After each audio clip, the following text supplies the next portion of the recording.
my mouth, don't play now, baby.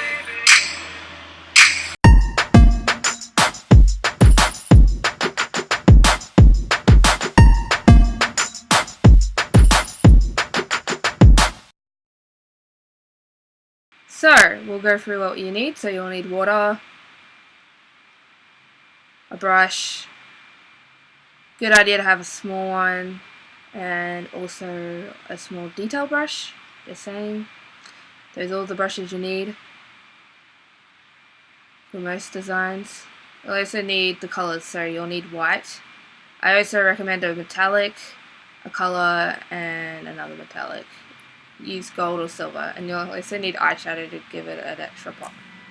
So you paint your face white, obviously, like it's kind of self-explanatory. Also make sure you may need to do this a few times to get the right effect. Like otherwise you'll just have these weird lines that you don't want. So I recommend doing this like twice and then going over with a sponge to get around to it. So just doing the sponge gets rid of all those weird little gaps. I also saves a little bit of paint doing it that way too. Alright, then you can put a lip gloss of your choice. This is optional, but for girls out there, you might want to do that. Yeah. Be careful not to get it mixed in with the white, otherwise you'll have to paint over that again.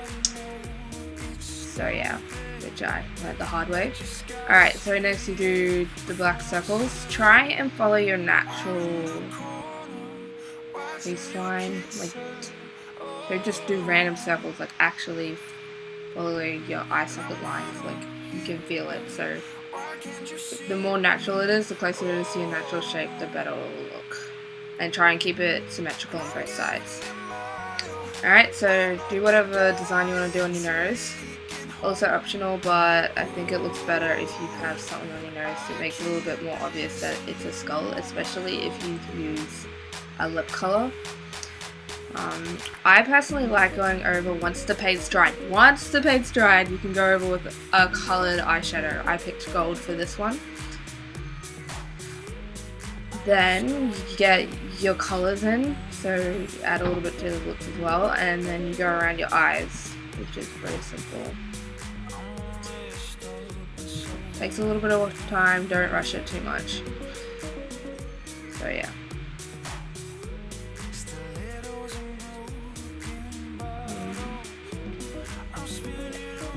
Also go in and make sure like the black's different from the purple, it just looks better.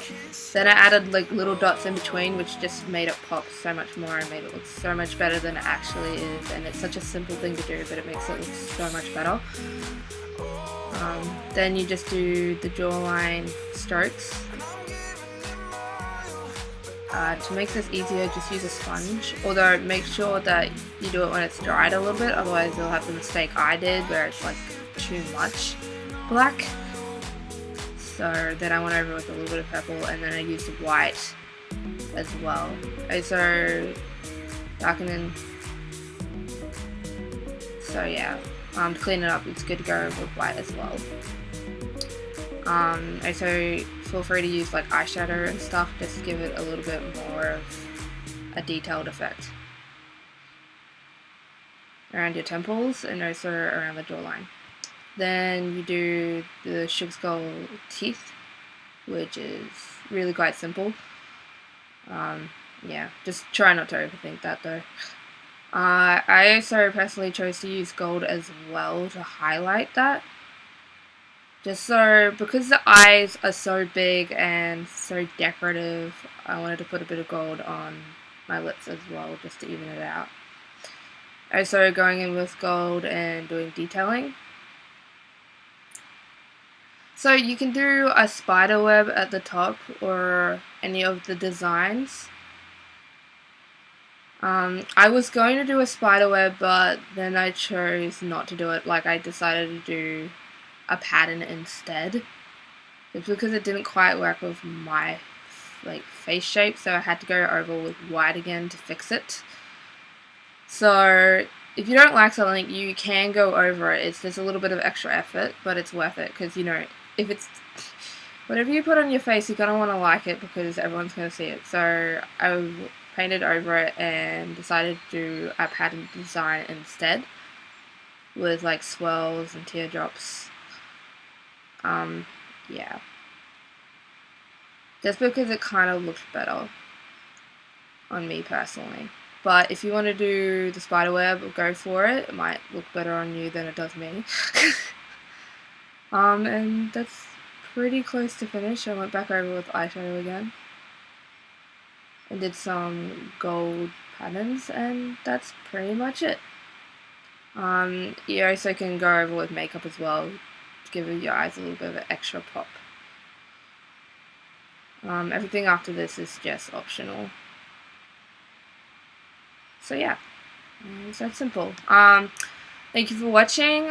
I didn't do the music myself, and yeah, so disclaimer on that. And I hope you like the Sugar Skull design. Feel free to follow me on Instagram as well. Alright, sweet.